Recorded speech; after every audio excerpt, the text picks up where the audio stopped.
So first of all, I want to say thank you everyone for coming out here. Yeah. We threw this together totally random on a Monday.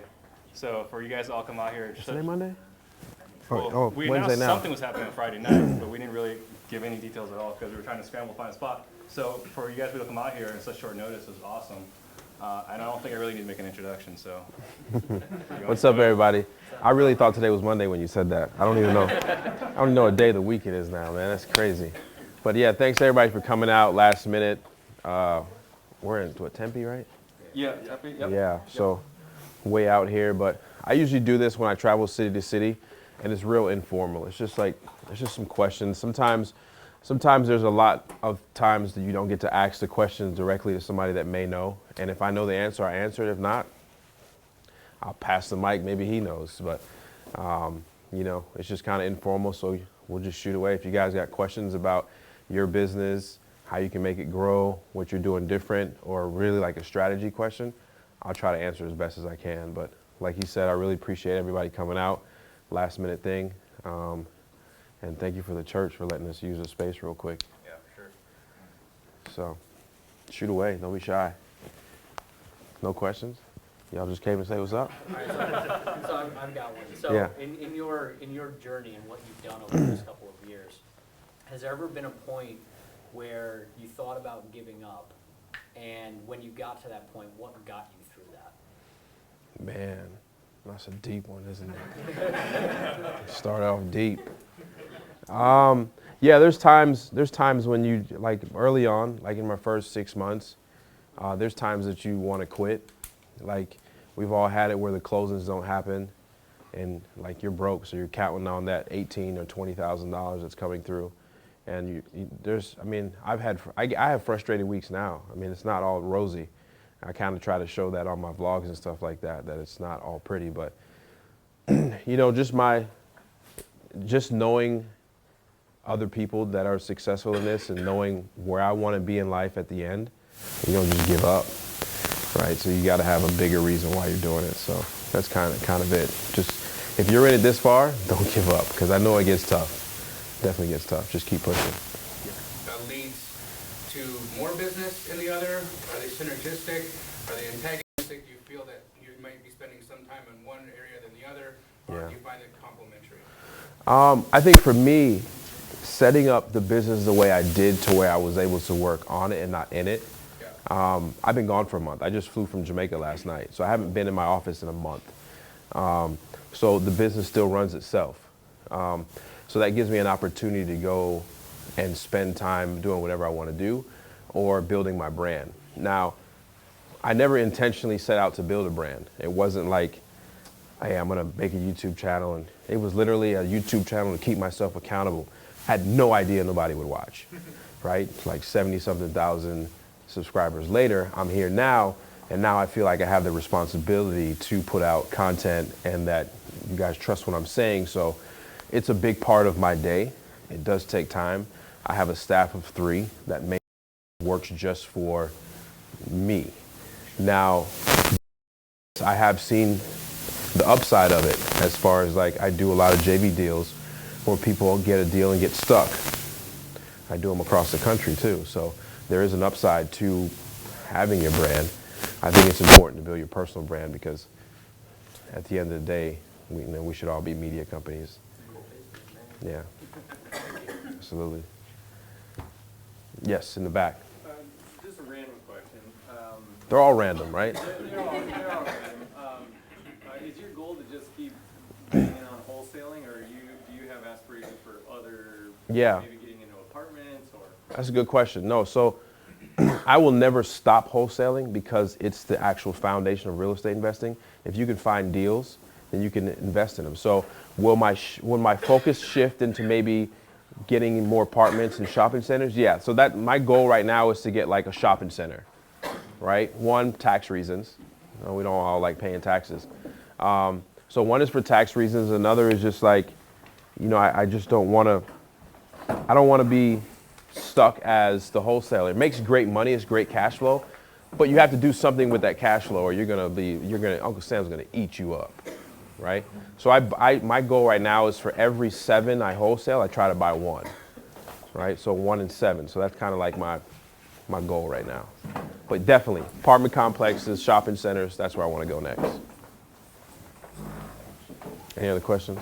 I have a question. Yes. So how did you, like you said, you systemize everything to where you can walk away from your business? I'm working on growing my business, not including putting systems in place. Last year, I feel like I've just been deals, okay, hanging out on deals, and I need to systemize it. So like, how did you, and it's challenging. Yeah, it I is. started putting together like a training manual for my VA, and it's like super challenging. So how did you, like, did you have someone helping you put the systems in place? Like, how did you take the action, I guess? Yeah, so what I really hated in the beginning was my first virtual hire was somebody that managed my data.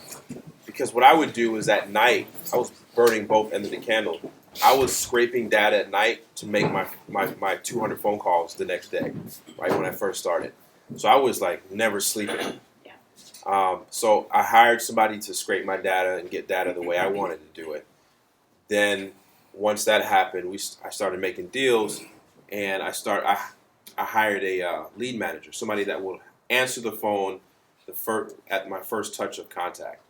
And yeah, it's challenging. There was a point when I started to hire and business went down, but I knew that if I can get past the low point and get them trained, the business will go back up and be even better.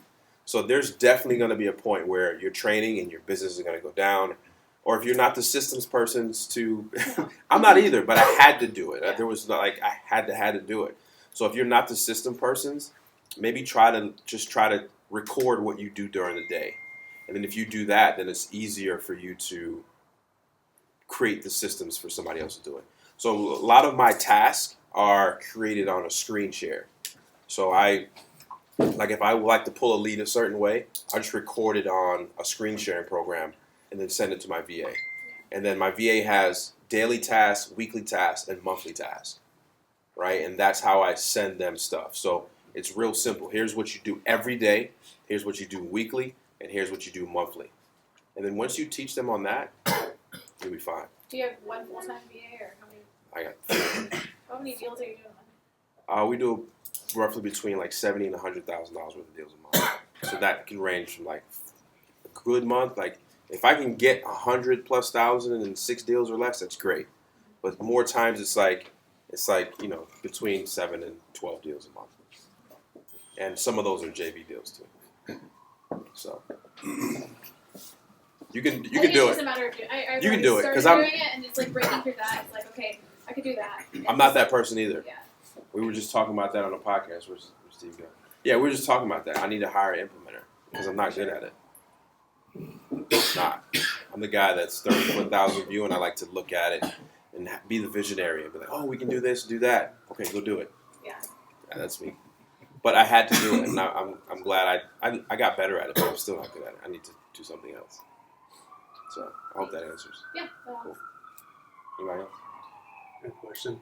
So I'm brand new to this, and I haven't really found this online. But when you have a property under contract and you're advertising it to your buyers, how do you add in the closing costs? Like, do you say I'll sell it to you for this plus closing costs? Do you add that in the price initially, or how? Yeah, that's actually a good question because it's not stated, but it's a known fact that I'm selling you at this price and closing costs is whatever you're gonna pay after that, right?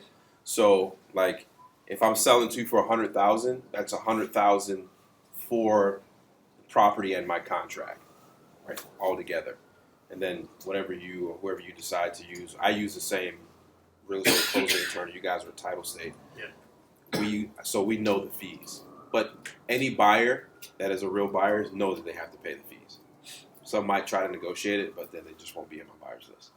Okay, so you leave those two separate then? You don't. Yeah, you don't even have to mention it. It's almost like they know it's there. Like, Okay. you drove your car, you got to put gas in it. Like it's just one of those unknown. Like you don't have to say it. They know that the deal's $100,000, but closing costs are not that terrible. What's your typical cash closing here cost? Cash closing, like $1,500. Yeah. So they're buying a house, $150, $200. I mean, 200,000, 100,000, at $1,500. It's just part of their math. They already put that in their math. It's a really roll. Yeah. Okay. And you got it at a discount anyway, so it's okay. They can handle it. $1,500, no problem. Just keep them coming. It's a quiet crowd. It's gonna be a short night. With your team, as you build out a team, do you look for innate abilities that they have, or do you look for somebody who's completely green and then you teach them the way that you want? So we talked about that on the podcast. I'm not the best at hiring either. We found that both work. Somebody that's completely green and hungry, yeah, they're all for it. You can sometimes mold them. I think it's person by person. And then I kind of stay away from the person that knows a lot about wholesaling. One is just they're stuck in their habits, and every company you go to is going to have a different culture and how they do things. And then we compartmentalize our business, so the disposition side or these guys don't know what each other do. It's almost like, I was in the military, and you're a need to know basis of what you do. You don't ask this person what their job is because it doesn't matter, because you have this to do. This person has that to do. And that way you keep your business kind of safe too. Because I've heard stories, which things you don't need to worry about now, but I've heard stories of people walking away with too much information on somebody's business. So I wouldn't focus on too much, but find your hiring pattern. And then there's this new, what is it, Colby test or something like that? Colby. Yeah, I just had all my employees take it. I'll be honest, I didn't read it yet. I didn't read the results. I took it like 2 months ago. But I'll get around to doing that. Have you done anything like that before, like No. a desk profile? Or No, I was in a mastermind. Somebody said do it, so I did it, and I haven't read it yet. I didn't fire nobody, so it must be working out pretty good. Yes, sir. So when you're doing an RVM campaign on the list, do you go through and cold call the people that the RVM was still delivered to, or are you just cold calling people that were in? Both. Yeah. So we don't try to shy away from how we contact a person. One, it's so cheap. Why not hit them every way possible? We found out statistically that if you can get if your first contact with the person is through an RVM, we did a study that the deal, you have a better conversation with the person. If they can listen to a voicemail, but we don't discriminate. We hit everybody with RVM and cold call, because it's like, it's about that window of opportunity, right? We might RVM them this week, and 2 weeks later they might get a cold call, and that 2 week later might be the point, or the window of opportunity might be in the RVM. So it just keep going, because at the cost of cold calling and the cost of RVMing, compared to what everybody else does, like most people are like mail heavy, right? So if it costs me 5 cents to drop a RVM and a postcard's 35 cents, 40 cents, you can see that's like, what, 7 contacts. You know what I'm saying? So at that rate, we just hit them all. We don't find out what works. And I think that's what a lot of people think, okay, it has to go ABC, when in reality, for a small company, and we're considered small, you want to be able to pivot on a dime and do whatever works that week. You know what I'm saying? That's how small and minute this business is. Things change so quick. But the number one thing is just be consistent, whatever you do. See And then results. on top of that, I mean, if you're delivering an RVM to that person again, do you change up your message, or are you going the same message like multiple times? Different strategies, so we try both. Sometimes we have a 3-drip system with different RVMs. Hey, I tried to reach you last week, or hey, I called a couple times. So like the first, second, and third interaction. But yeah, and then sometimes we don't care. We just drop the same message 3-4 times, and when that window of opportunity comes, they come. If they're aggravated with you, who cares? I mean, it's just part of the business. You get cussed out a lot. Yes, sir. What are your thoughts on Facebook ads? What's your strategy around Yeah, it? if you can study it, what I had success with last year, I haven't done much of that this year. Is like every list and data that I pulled, you can create a custom audience in Facebook with the same data. So we took that data. So if I had a tax list of 15,000 people, I would then upload that tax list to Facebook, create a custom audience, and deliver an ad custom to those people behind on taxes, right? Yeah. And they're like, That's what I was wondering, if you tailor it to each absolutely. foreclosure, tax link. Absolutely, because that's why Facebook's so good, because you can change it at any time, and if you know your audience, cater it to the audience. Right. You know what I mean? What Yes, are you doing for marketing? a lot.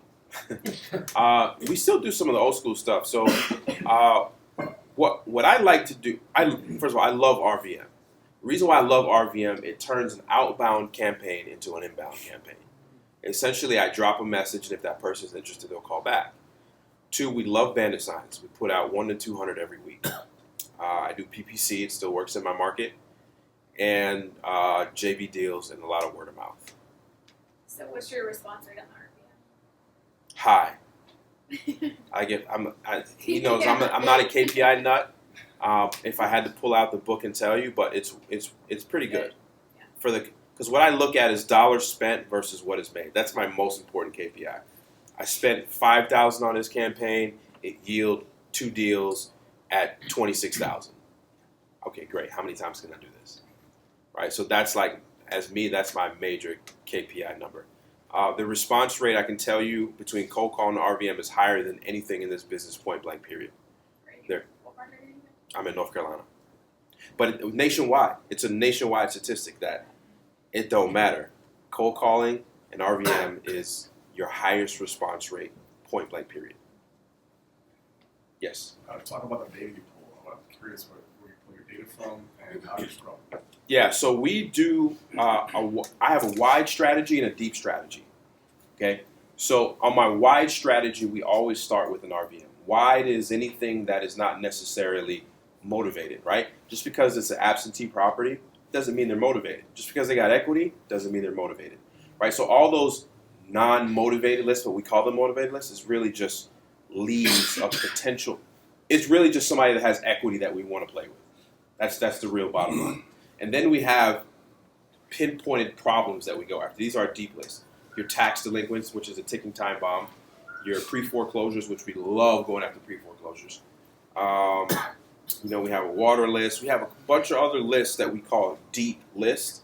And the reason why, and then those people usually get a rapid succession of marketing, RVM calls, all within like 1 or 2 weeks. Like they're getting so much attack. They're getting called like 3-4 times a week, right? Because we know there's a pain point.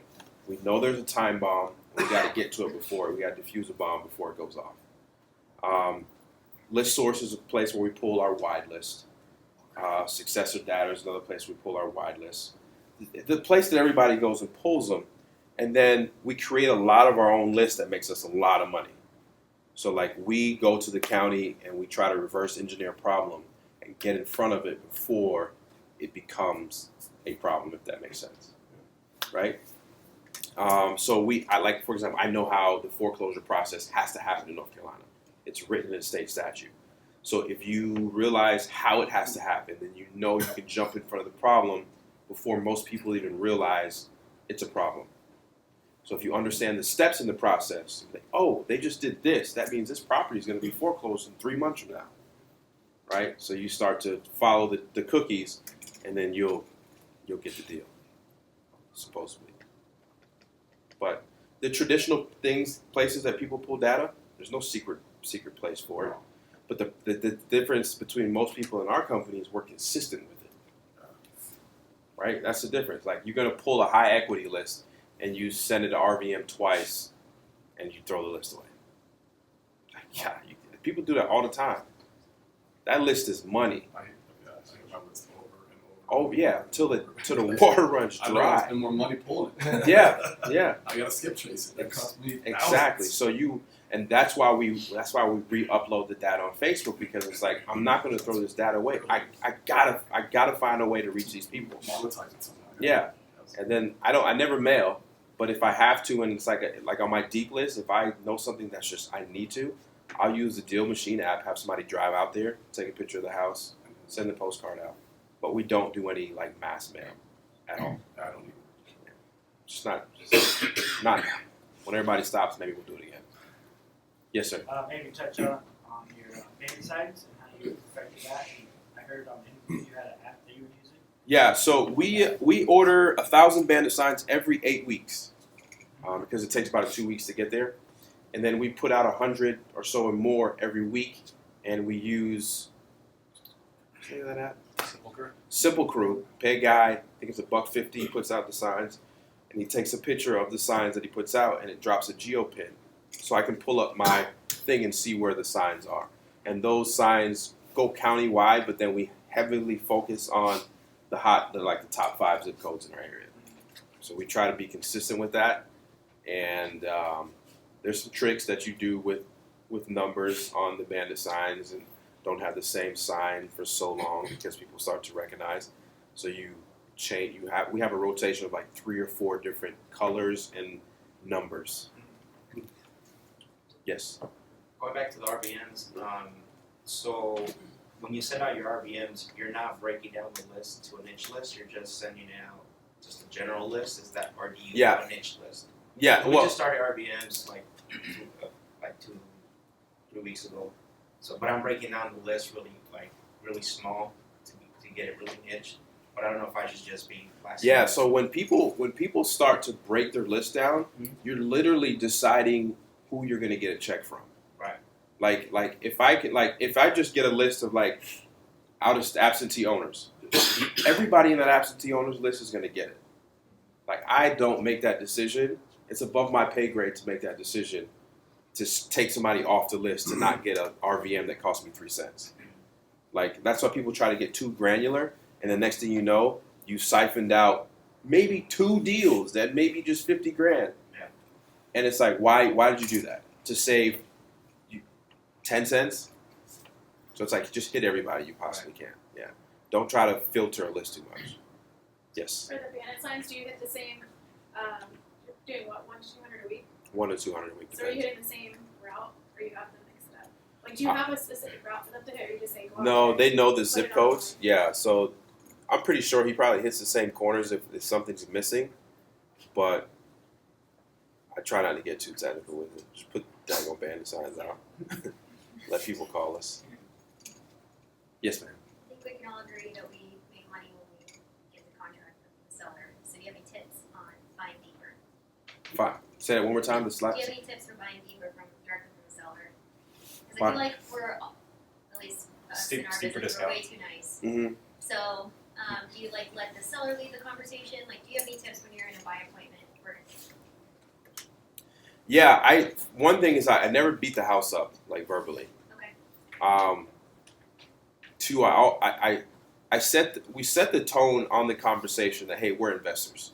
If this can be a win-win situation for both of us, we'll make this work. I think a lot of people leave out what do they actually want, right? Like somebody's facing foreclosure, they got a time bomb, and they owe $100 on their house, and they want, $120. And what are you really negotiating there? $20,000. So you have to figure out, okay, because 100 of it goes to the bank, so now they want 120, so they want 20 grand. Why do you want 20 grand? What are you going to do with it? And I know this sounds like a real personal question when you're talking to somebody, but you got to remember we're never in there being the desperate buyer. We're never desperate buyers. So it's like if you can't answer these questions, then we probably just shouldn't work together. There's nothing wrong with that. And then they're like, oh, well, I want to move to South Carolina where my daughter's closer. Okay, well, I can't do 120 cash, and you tell them why. And usually you have to educate the seller. Here's why it doesn't make any sense. Yeah. Right? Your house is only worth 180. You need X amount of dollars to fix it. Then I got to pay these closing costs. I really need to be around 105. Right? And if you can't take 105, I completely understand it. But $5 grand to get you to South Carolina. Or you can foreclose on your house. Right? You don't tell them that, but you kind of really try to find out what their problem is, because what they think they need and what they really need is really sometimes 2 different things. Like I've done deals where it's a car. The guy wants to buy a car. And I'm like, oh no, that car doesn't cost that. I know a guy that owns a car lot. I can get you to the auction. I can get you that car 50% off. Yeah, okay, I'll take the 10 grand instead of 20. Here, let me get you on the phone with my guy. You just solved his problem of finding a car. I'm like, hey, dude, I got a guy, got 10 grand, he wants to buy it. Yeah, send him to me.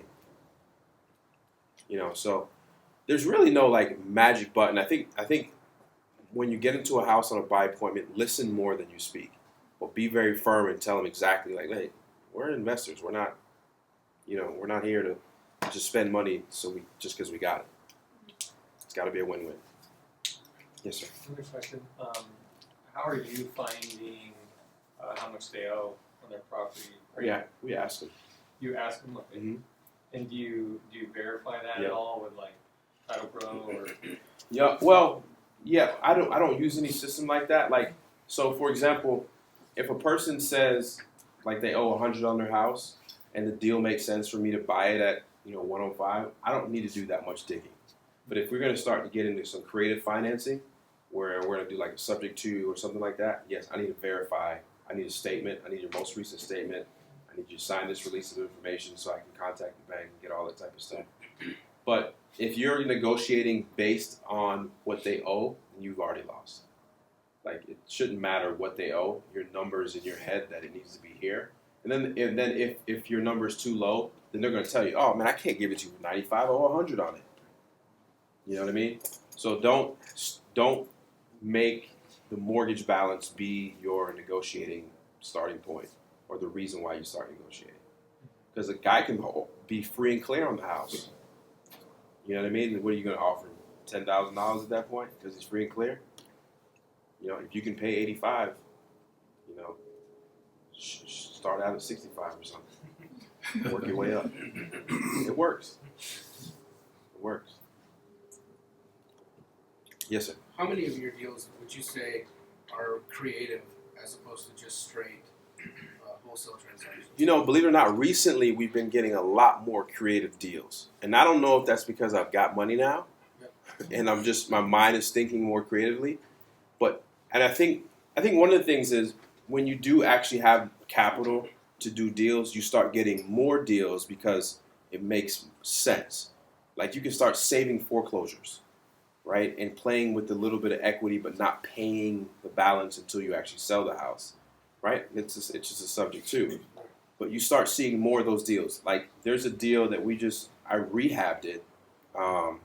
It's the Ebert Road project. We saved the foreclosure. We rehabbed it with about 40 grand. It made no sense as a wholesale deal. Like it made no sense to pay the mortgage balance and put the money in it. The ROI wasn't just there. But the way we did it, which we found a lot more, we're getting a lot more sub-2 deals. But we're still getting a good amount of regular wholesale deals too. And are you just wholesaling those sub-2 deals for your fee, or are you creating a downline of monthly cash flow? What we typically do with sub-2 deals is we're taking the deed, one, and then once we actually take the deed on a property, we do whatever fixing we got to do, and we'll put it on the MLS. We'll MLS it. So you're trying to sell it off, just completely sell it? Mm-hmm. Got it. So you're not trying to hold the notes for any extended period of time? Yeah, I haven't got there yet. Okay. Yeah, I haven't done sub-2s where I put somebody in the house. It's a sub-2 because I'm about to rehab it or wholesale it and get rid of it. Without a massive amount of money involved, yeah. Like, for example, just last Friday, I bought a house that was facing foreclosure. It was like $8,800 to stop the foreclosure. The house is worth like $230. She owes like $115, right? So somewhere around, I can't remember the numbers.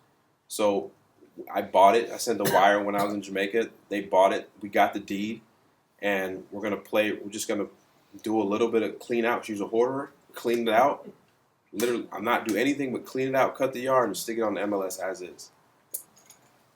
Because I think we end up giving her like $2,500 to move. Because it saved her foreclosure. Right? And that's like, there's a lot of legal stuff that goes on to that. Like, you got to literally give them appraisal and all that type of stuff like that. So they're not being taken advantage of. All types of stuff. So, cool. Yes, sir. I seen you guys. I watched your podcast earlier. Very great stuff. Thank you. When this market shift comes and there's talk of a possible crash, obviously there will be a lot more problems, like you said. For wholesalers, do you see our end buyers, which are the rehabbers, do you see a mentality shift for them, like holding on to them as rentals? Because if nobody's buying, if lenders tighten up their lending, when we kind of experienced that whole economic crash, like how do you see that affecting wholesalers? Yeah, so what will happen, like I haven't been a wholesaler long enough during the crisis, but I was an agent the last time. And I think what will happen is first of all, people with real cash will always have cash. Like your fake guys that have been getting hard money loans and private loans, those guys will go away. But the guys with real money, they're still buying. This is the best time for them to buy. So they're going to buy and hold. They're going to buy 30 cents on the dollar. If we get to that point again, they're going to buy 30 cents on the dollar. They're going to wait till the economy goes up and sell it back at 60 cents a dollar to somebody that wants to flip again. And it's just a cycle. It's just a cycle. So there's going to be more problems. You're just going to have to sharpen your tools and go out there and figure out which way to fix them. But more, in my opinion, more wholesalers should be born in a downturn. The middleman problem solvers. That's it. I got another one. Yeah, keep going, man. This is me and you all day. We could do this online. So obviously there's a lot of different ways to invest in real estate. I'm choosing to focus on wholesaling. But I watched a lot of your content on YouTube as well, and you've run across some deals where it made more sense to like subject to. In your beginning days, before you're at where you are now with your knowledge, have you ever come across a situation where like you didn't quite know how to handle it? You knew it didn't make sense as a wholesale, but if so, how did you remedy that? How did you handle that face-to-face with the seller? Like, you know what, I don't know how to do this, but how did you handle that? My first year, I probably gave away 12 sub-2 deals. Like, just walked out of the house. It's like, come on, just didn't fit my formula. Until I spent money on education for sub-2s, which I'm still not comfortable even talking about because it's such a real paperwork intensive. You can get your butt burned, like, way to do things. I mean, one wrong piece of paperwork, man, a judge will tear you a new one. So I don't really talk about how to do subject to deals because I really don't fully understand how to do it enough to really tell somebody. So, you know, I in the beginning, I just walked away from a lot of deals that didn't make sense, that didn't fill my wholesale calculator. And I think it was actually a smart move as a beginning wholesaler is to like pass them on to somebody that's either pass the lead on to somebody that's more qualified and maybe get a kicker at the end or something like that, or pass the lead to an agent or something like that. Because there will be deals, there will be calls you get where you can't do anything for them. But there has to be a solution. Like unless they're just completely upside down, and then even then there's a short sale solution. So there's always, if somebody's willing to sell, you can find a way. Either gonna go retail or something creative. Yeah. Yes, sir. On top of REI Rail, what other tools are you still using? Because in the beginning, you gave away quite a few things that you were using, and I know you guys kind of moved away from it. But you pair with REI Rail. Tools like what? Like what as type? As far as like, so you no longer probably use like the Paleo and no use for like a Mojo or something like that. No, we use Mojo. Still use Mojo? Yeah, we use Mojo. We're trying to make a switch to something else, I think, soon. Something called YTEL. I think it's a better predicted dollar. I don't know. I haven't spent that much time looking at it, but we're kind of fed up with the lack of advancement from Mojo. I think they've ate a lot off of the REI community a lot right now, but they haven't advanced their program at all. So that, and then we still use a bunch of tools. It's a tool-heavy business. For lead gen, we use. I mean, it's a lot of REI Rail, a lot of online stuff, and just the old cold calling. I mean, we're so cold call heavy that we don't have to use so many tools. But CRM we still use Invest and Fuse. Yeah. We still use that. Just because I'm locked in now. I don't know if I can make it. And then also, I know you guys have a platform here where you can kind of design your websites and have. Yeah, it's really just it's Leadpages. And because I know that you still use your Curate, but I wasn't sure if you have a platform that does that, would it be a need for somebody like us to get a Curate profile or a platform, and we have that in house with that. Here's what I would say.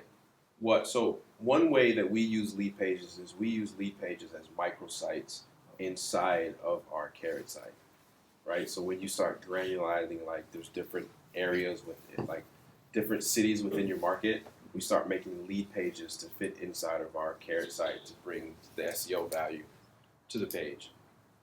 So I love Carrot. I ain't even gonna sit here and lie. I love how it's out of the box. It works. If you follow their simple things, which 90% of the people that have it don't even post the blog post, like it helps. Like I'm ranked 1 or 2 in my market organically SEO wise, and I ain't no SEO guy. So that's literally just from following. Like every time they release new packets of like blogs, I post them on a weekly, bi-weekly basis, something like that. But there's a lot of tools in there that REI Rail has to offer. Just you can use them all, or you can use parts of them. I probably use about 75% of what we have. Yeah, absolutely. Yes, I sir. don't remember if you mentioned this on the podcast, but your cold callers, they're local or are they VAs? Both. Both? Okay. What's your ratio? Like how many you have here and how many you have abroad? So we have 4 in office Okay. locally, and then we have, I think, 1.5, so part-time and a full-time guy. But the ones, so here's the difference. The one in this that are local, they don't use a dialer. They're literally one after the other. Now their objective is 40 calls a day. And the reason is they're calling the deep list, right? So they're calling pinpointed paying list. My main cold caller, he's on a predictive dialer, and he's calling 600-700 people a day, but he's just calling the wide list. Yeah. You know what I'm saying? So he has a little bit less focused list to worry about, and I let the guys here locally in office deal with the ones that are like ticking time bombs. Gotcha. Yeah. Required. Yes, sir. Those ticking time bomb lists. What is it? Like tax foreclosures. Like there's a day it's coming. There's an end date. And the pre-foreclosure. Pre-foreclosures and end You date. guys stack the list as well? Yes. So stacking. We put everything we have into a stacker, and what stacking is basically every data piece you buy, you put it inside this software. And you can do the same thing with Excel. I'm just not that fancy to care to learn how to do that. You can put it. We use Property List Manager. You put all your lists in there, and what it does is it tells you if a person showed up on a list 3 or 4 times. It could be on your absentee, high equity, tax foreclosure list. Guess what we're doing? We're doing everything we can to get a hold of that person, right? So it physically allows you to see that, oh crap, this person's on 4 different lists. We need to go after that person, and that's why we use a stacker. What's the name of that? It's Property List Manager. I think it's like $100 a month. I know the guy that created it. He was in one of my masterminds that I used to be in. That's Joseph Taylor, right? Yeah, it's Jotero. So Joe Taylor. it's just one of the. It's just something that for me as a convenience, I use it. It's $100 a month. I could probably do the same thing with the Excel sheet and the macro for $0 a month.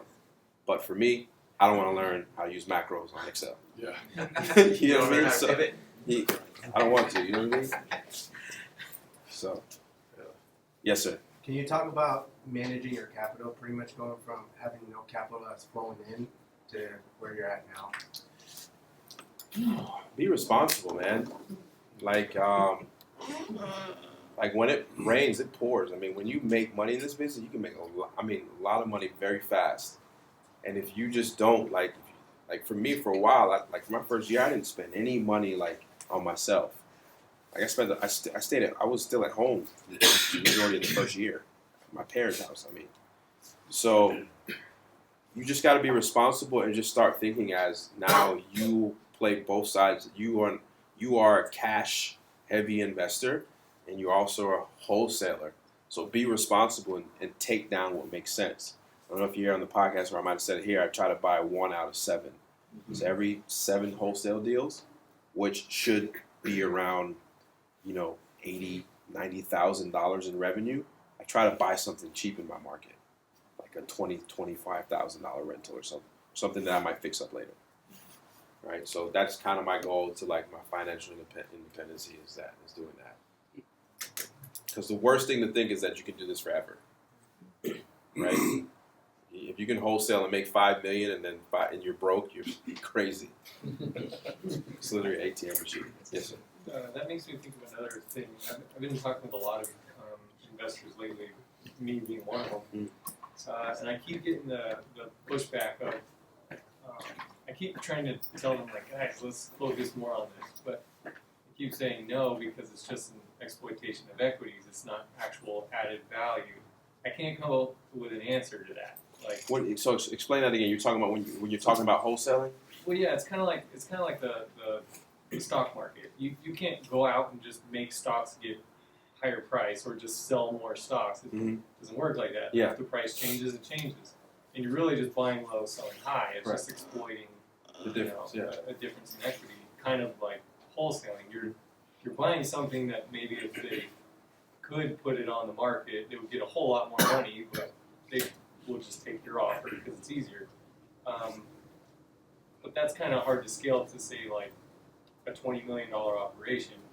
I'm sure it's being done, but I would love to do it. But my partners are. Yeah, I think they need to realize that it is such a scalable business. Every heavy hitter, every Wall Street money is trying to run to this business now. I'm not even just making that up. You got to look at OfferPad. You got to look at Zillow. You know, Zillow buys houses. So there is a true, and the reason why it's better than stocks because it's a physical thing that you can put your hands on.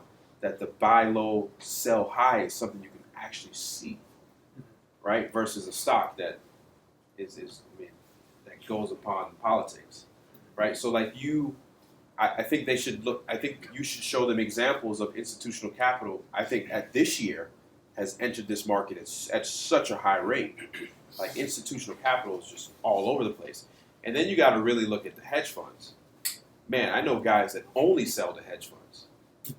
So if Wall Street money is involved in this, not saying that they're always right, but they've got all the data people from all your best colleges in the world that say, okay, this is what we need to be doing.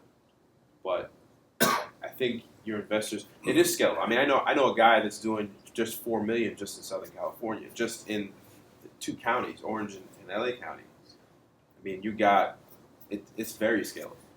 I mean, I just raised money for something that I'm doing from Wall Street for something big like that. So it's very scalable. You can do it. You can do it on a huge level, my opinion. But tell them no. Go do it yourself. Yeah, I'm telling you it's scalable. It's because we're going off on a tangent, but it's so real that I think a lot of big guys that were investing in real estate didn't realize what So imagine just in Phoenix alone. You know how many wholesalers are in Phoenix? Imagine if that was one company. I mean that's probably what, 50 million a year? Just from your local Phoenix, Scottsdale area wholesalers. It's a lot of money in this business. A lot. Yes, we should go shout. Can you share a little bit about how your dispositions, your properties, I'm assuming it's mostly your buyers list, what percentages of it is that versus like other platforms? Yeah, so what I have the advantage of in North Carolina is that I'm able to list the property on the MLS prior to ownership. Now, we don't do it that often. We select when we do it. But another thing is we made dispositions so easy that we've got a list. We've interviewed everybody that's on the list, so nobody just gets on the list. And we have an automated system of text messages that go out. It's a blast text message service that is a link that leads back to a link on a Carrot site that is a gateway where if they're not a member, they have to put in information. But it's a text message that goes out and says, hey, here's a property at this. And then within 24 hours, we usually get a buyer. It's gone pretty quickly. We don't spend so much time on dispositions. Actually, my office manager is the one that sends out the emails and text messages. I know a lot of people have disposition people because I feel like they go out and really try to sell the deal. We just haven't had that much of a problem selling it. Maybe if I did have a dispositions manager, I'd probably get more money per deal. But the way it works right now, it's like mass text message, mass email, wait till the phones ring. It's kind of how we've been doing it.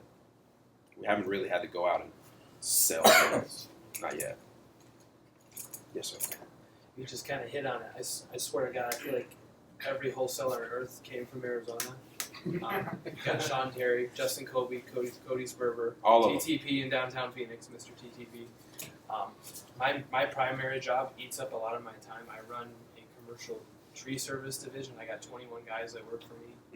So I only have a limited time to do calls. My mom's a stay-at-home mom. She just recently got divorced from my dad, so she's has all this free time. She's been doing the wholesaling stuff with me. I just started training her on the phones last Saturday, using a lot of what Brent Daniels teaches on his YouTube. But I'm really trying, and this is probably a question for some of these guys in here who are in the market too, I'm really trying to get a gauge on what I should really be doing as far as like volume-wise to really make like an impact to get, I know it's all a numbers game, you gotta have leads coming in, and a lot of those leads are gonna just fall off and nothing, but as far as like volume and skill that I should be maybe hitting in this market to really at least. I think, Steve, that's probably a question for you. Well, I was going to say, actually, I liked a lot what you said during the podcast was that right now your focus should be making enough to replace your current income. Yeah. And once you're making enough to replace your current income, then you quit your job.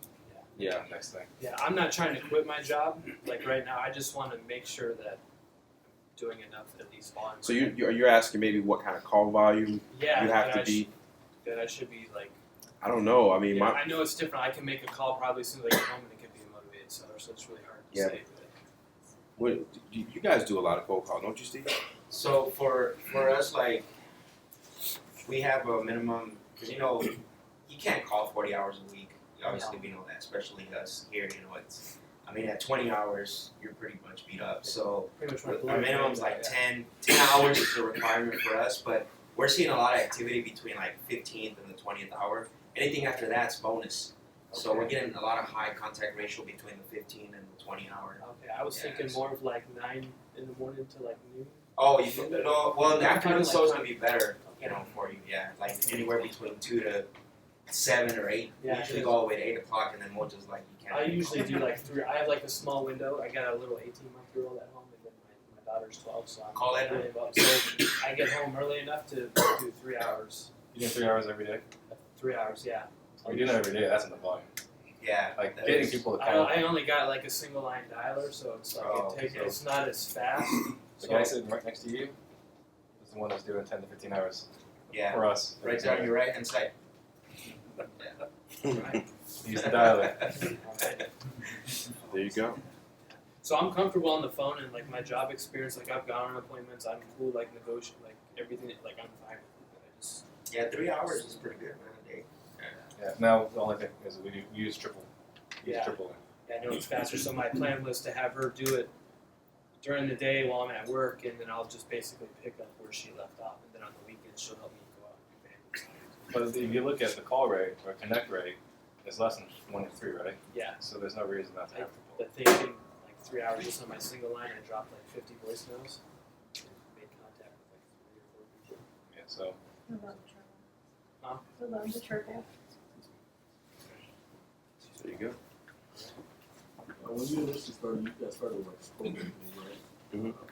How often do you follow the program rules? Let's say you touched it, you have, let me just keep my data. And, you might tell me what I call it, just to kind of follow it.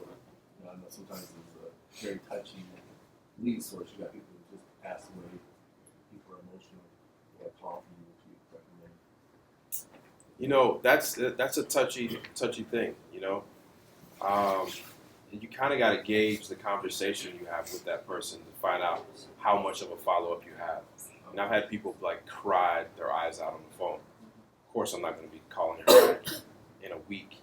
Like I might send her a personal handwritten note or something like that. But you just got those are like touchy things. But if you make contact, we should find out pretty quickly how motivated they are to do anything. Most of the time, property does transfer during the probate, though, so I would stay on it. Don't be left behind. Yes? What's your conversation like with somebody like that? I don't start off with, I don't say anything different. I just, just have a conversation. I heard that, basically the boil of it is, I heard this property might be for sale. I'm sell it. I don't mention that somebody passed away or anything like that. You know, how'd you get my information? Oh well, it's public information, public record. Kind of how you want to play it, but I don't try to cater a message to a certain lead source either when it comes to the phone. How many times do you go through the list when you're cold calling? And then like when do you share it this time? Man, sometimes 12, 13, 14 times you're going to get a call. Like so your contact rate could be like 5% and you're looking to hammer it. Our contact rate is way more than 5%. Oh, we need to have that. Yeah. Yeah, we your contact rates, if you're cold calling like that, your contact rate's going to be more than 5%. But like the 5th time or 10th time or something like that. We might shoot off a text message if we know we got the right number. Because it's all about, because the cost is so low, it's like the con to it is getting cussed out, the pro to it is solving a problem, making a check.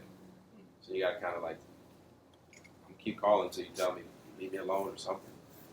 Figure like I don't want to sell or I want to sell. Yes, ma'am.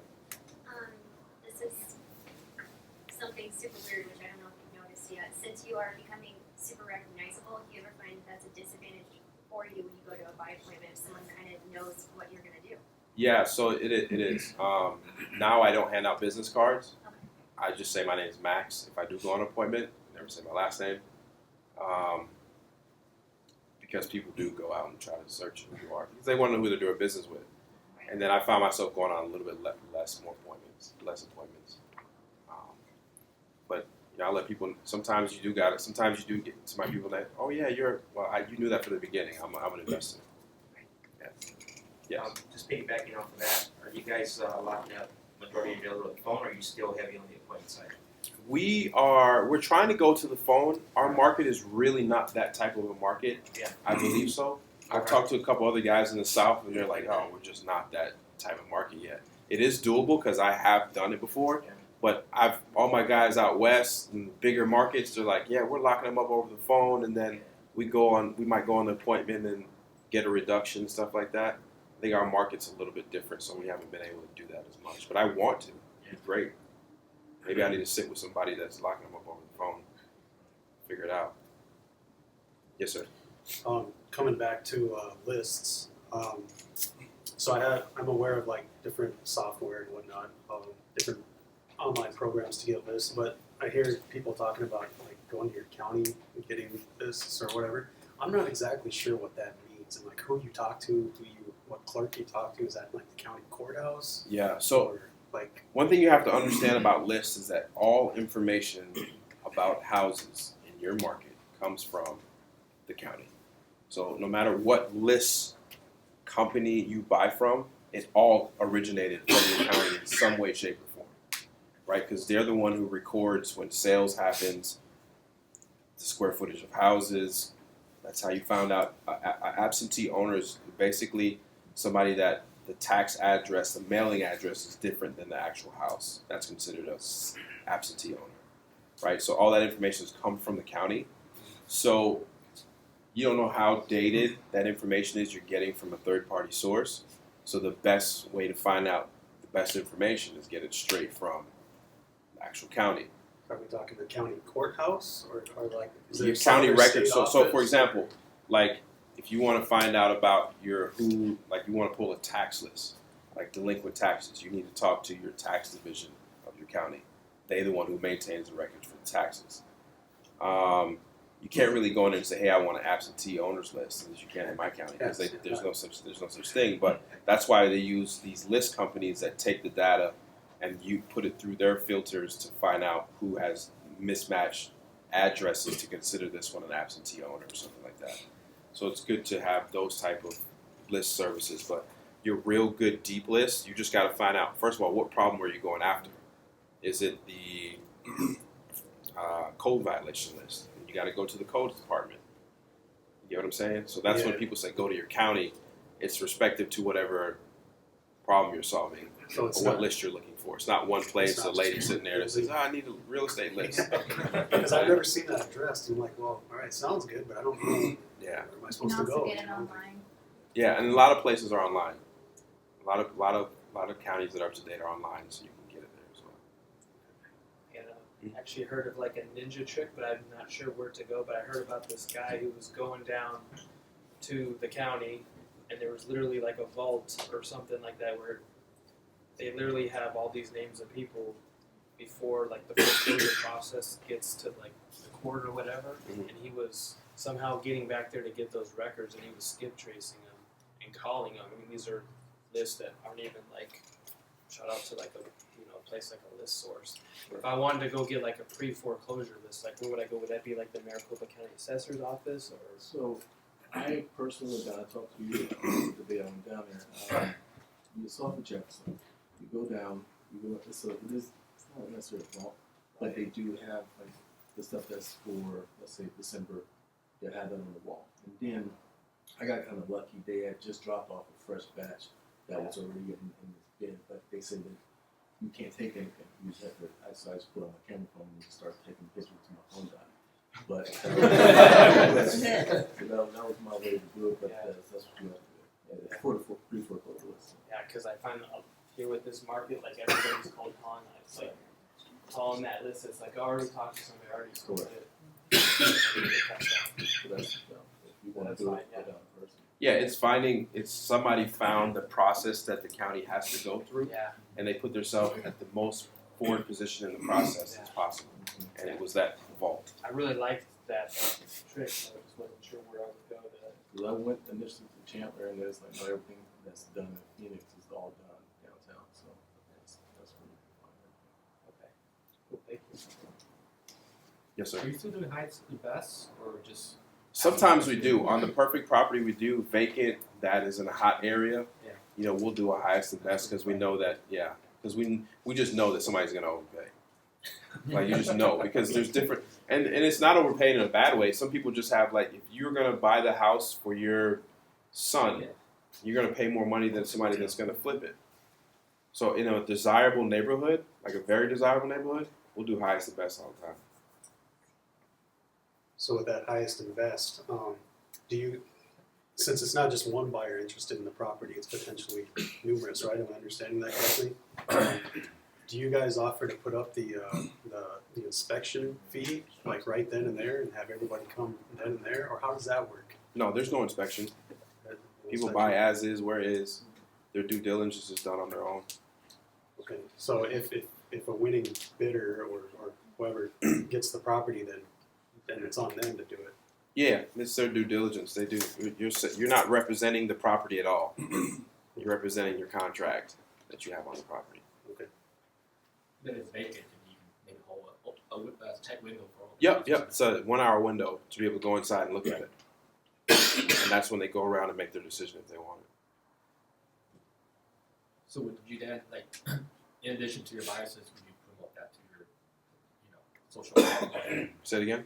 In addition to your biases, when you do something highs and best, would you promote it to your social platform too? It's a thin line. We get the word out how we can, but we usually don't like throw a property on social media and say, highest and best sale coming. It's usually internal, and that starts the buzz, right? Because all these investors are friends, so they're going to tell each other. It's going to get around. The link's going to get shared to other people. You tell the neighbor. Yes.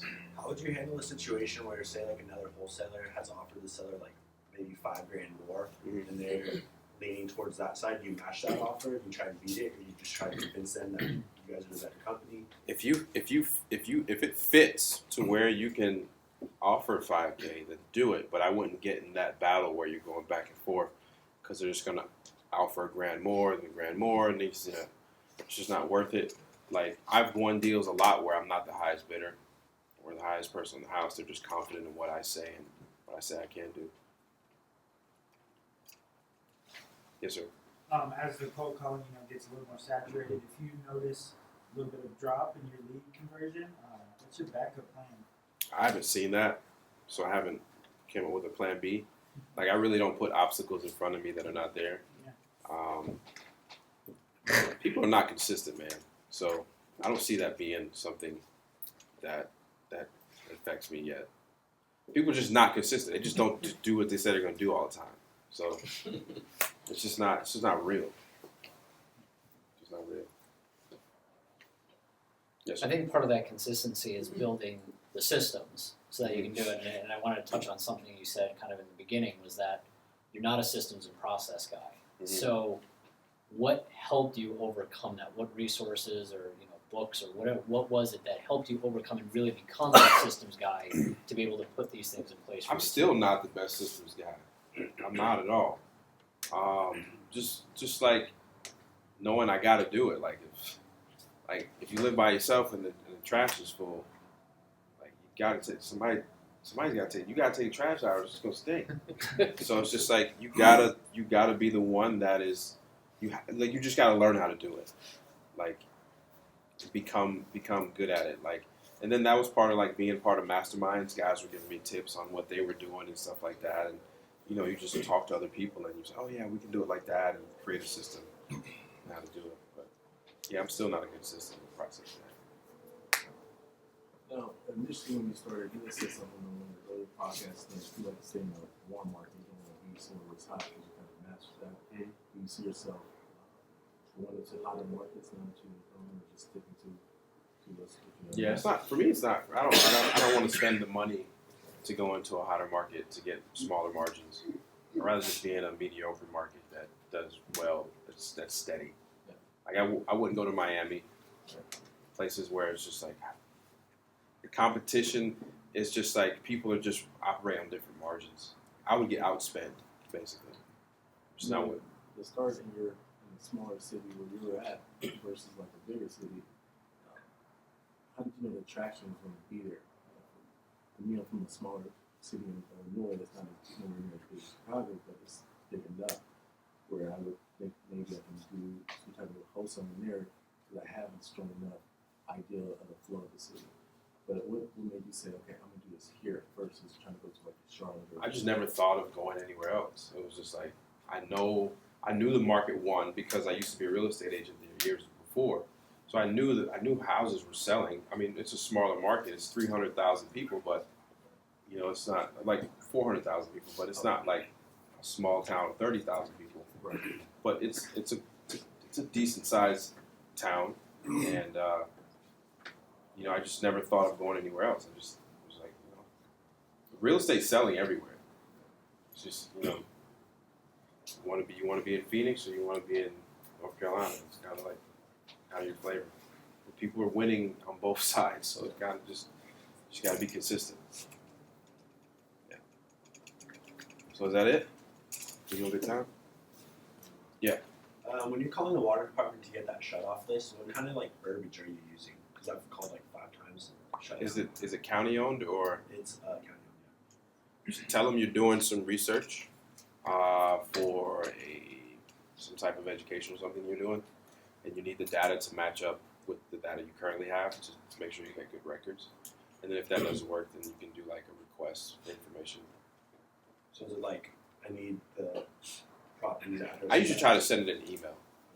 Yeah, I usually don't call them. I send it to like the billing manager or the manager of that department and tell them what I need in writing versus the just so I have that, because then I also have it in an email with the response. Yeah. Now that you are known across the country a little bit better now, how has the response been from all the communities around the world, stuff like that, or just around the country? Like as far as like these type of pop, like, yeah, exactly. I mean, it's been great. I mean, it's been cool, like going to city and talking about. I just love real estate, so I talk about it probably more because most of my friends don't do real estate, so I can't talk to them about real estate like I'm talking to y'all. So I enjoy going to city and talking to people. When I leave here, I'm going to New York City after this, so it's just kind of like it's cool. I enjoy it. Real estate's cool. It changed my life, and I just want to share it with other people so it can maybe change theirs as well. Cool. Yes. Are you still in any masterminds? Am I in any masterminds right now? So currently I've got out of all masterminds, and I'm starting my own with Scott Oots out of Southern California. So we're going to be doing a mastermind. I think we announced it like it's not out yet. We haven't told anybody, but we're doing it soon. So I'm currently not in any masterminds right now. When you first started, did you see yourself doing this type of stuff? Never? That's cool. It was not on purpose. It just kind of happened. But we're here. I embraced it. Awesome. So I want to thank everybody for coming out, Steve, for having me out here on this podcast. I wish all of y'all luck moving forward. This business it's possible. And when I say you're only one deal away, I really mean it. So you guys are just starting. All right, one more for Max.